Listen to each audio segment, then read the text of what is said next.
How's it hanging, dudes? My name is Sean and welcome back to another Jurassic World Evolution video. So the T-Rex just got dropped for a species profile, and I thought about doing a video on that and just going into some backstory of the Tyrannosaurus Rex, but I really want to say that for like a top 3 or top 5 species profile later on. So yeah, just so you guys know that there is, the Tyrannosaurus Rex has officially been announced as a species profile. You get a little bit of in-depthness to it. You can go check that out. I'll put a link in the description. And also, of course, we'll have it right here too, so you guys can see that. But again, yeah, we'll definitely cover that later on. But again, I want to continue with our regular scheduled programming because I've got so many ideas, and Frontier just keeps dropping us with new stuff, and I'm afraid that I'm not going to be able to get all my ideas out there before the game comes out. And I kind of want to see, how much of it I'm right about and how much of the speculation was just that, pure speculation.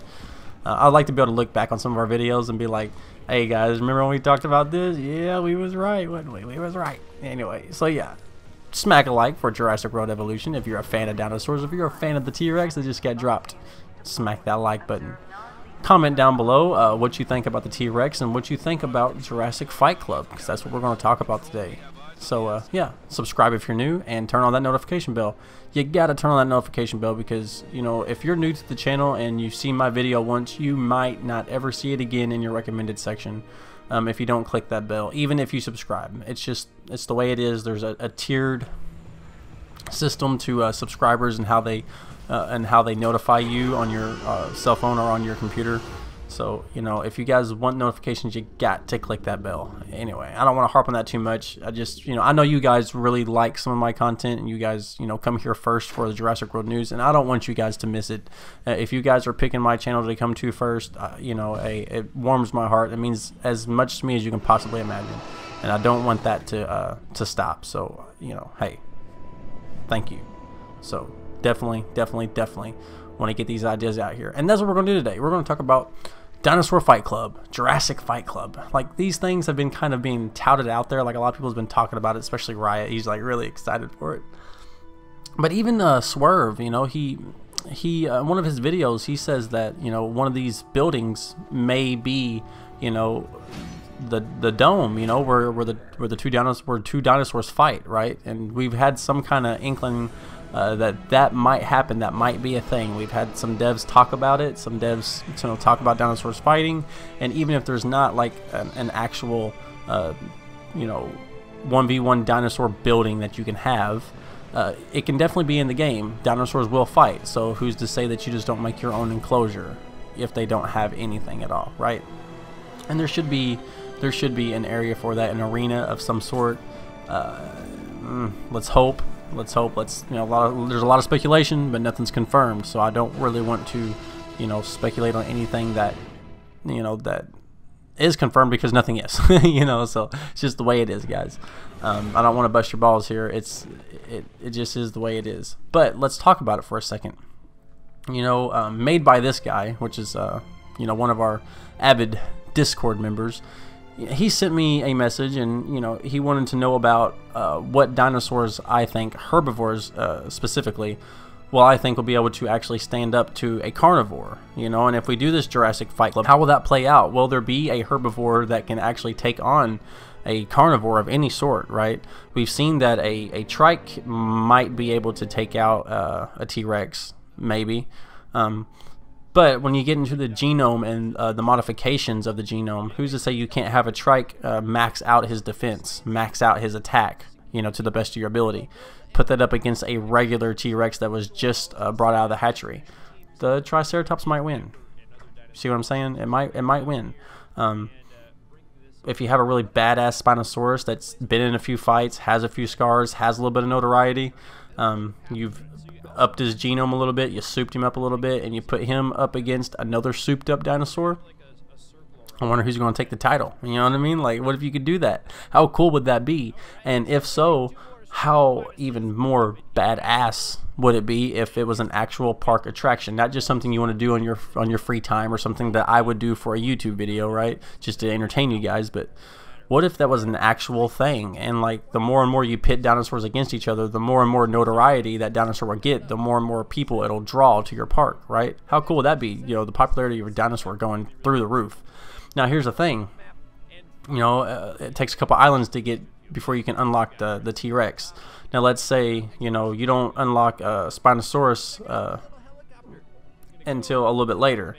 Well, let's say it took millions and millions and millions of dollars out of your bank account for all the research, all the man hours, all the dig sites, and all the, you know, genome modding to get that Spinosaurus.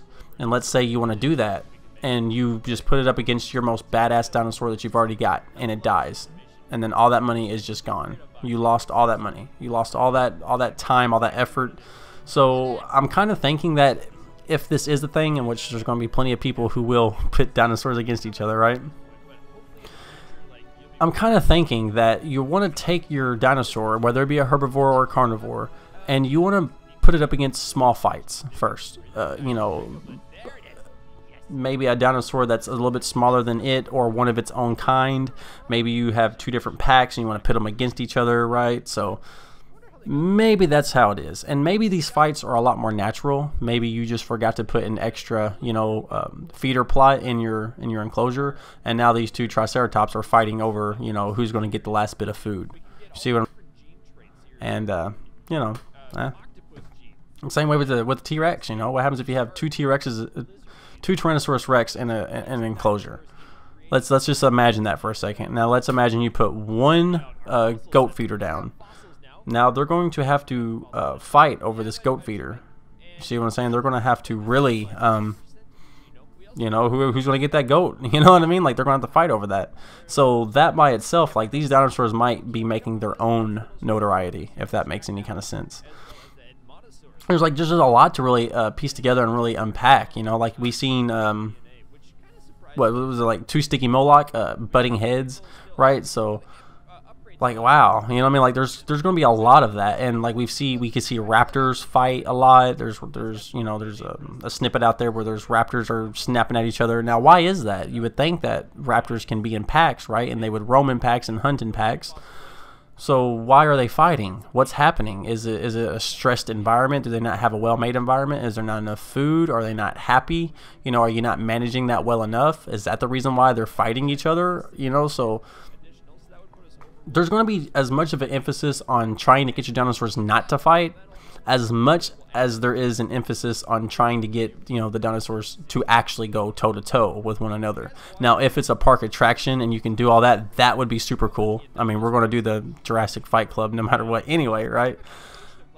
But I feel like we're also going to be finding a whole bunch of ways to be like, okay, look, we need to separate these two dinosaurs because these two dinosaurs don't get along. For some reason, their genome, you know, the way this dinosaur, because each dinosaur is unique, and this dinosaur just might not get along with this dinosaur. Maybe they're two alphas. Maybe they're two female alpha raptors, and you have to keep them in two separate enclosures with their own separate packs. And let's say that these two packs roam free. Well, it could be a war on your hands of raptors versus raptors. You see what I'm saying? Like, I don't, a lot of this is speculation, and I don't know this the way it is. But we did a video on if they herd. There's a little bit of a pack mentality there, right? We did a video on park management.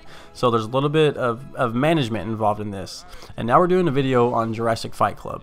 Now the thing is, all these things play in together. Like, they all tie in together. And you're going to have to be pretty decent at this game at some point to where you can actually utilize all that and manage it properly.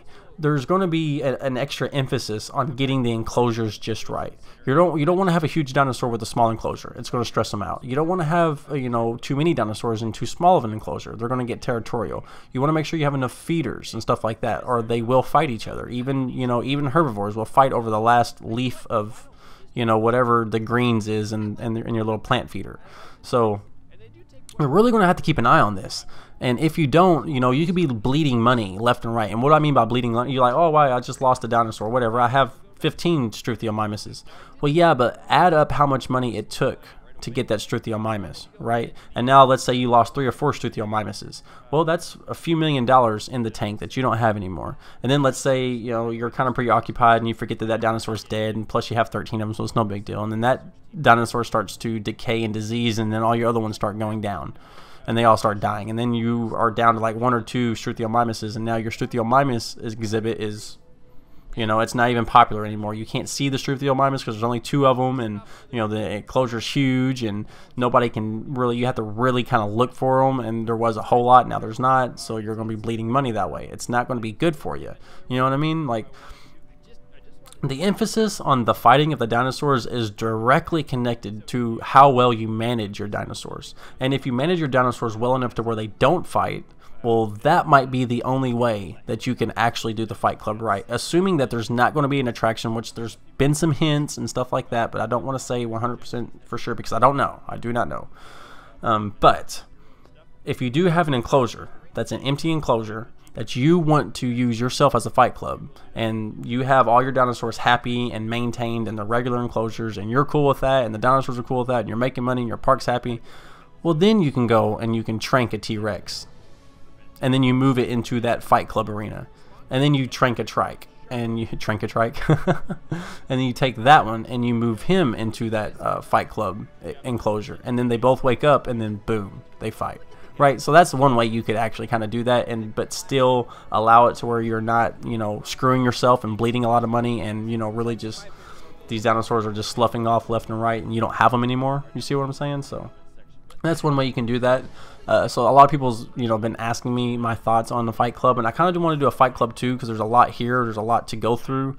I kind of want to go through like every dinosaur and how that would work. I really do. I really want to see like a fight between a Dilophosaurus and a raptor. So that would be really cool. And you guys head down in the comment section below and please let me know what 2 dinosaurs you want to see fight. You know, whether it be a herbivore or carnivore, 2 carnivores. How do you think it'll play out? And at what point do you think that the genome modding will really impact these dinosaurs whenever they do fight? And if they are going to be really aggressive, does that mean they'll be actively trying to gather enclosures and actively trying to hurt park guests? I mean, it doesn't seem like the herbivores will at all, but definitely looks like the T-Rex wants to eat somebody. We've seen that a couple of times, right? So anyway, yeah, that's all I got for you guys today. Jurassic Fight Club, Dinosaur Fight Club. What do you guys think about that? I want to see you down in the comment section below because I'm there after every single video. Make sure you like, comment, and subscribe. I appreciate you guys like always. It means the world to me that you even show up, and I'll see you in the next one.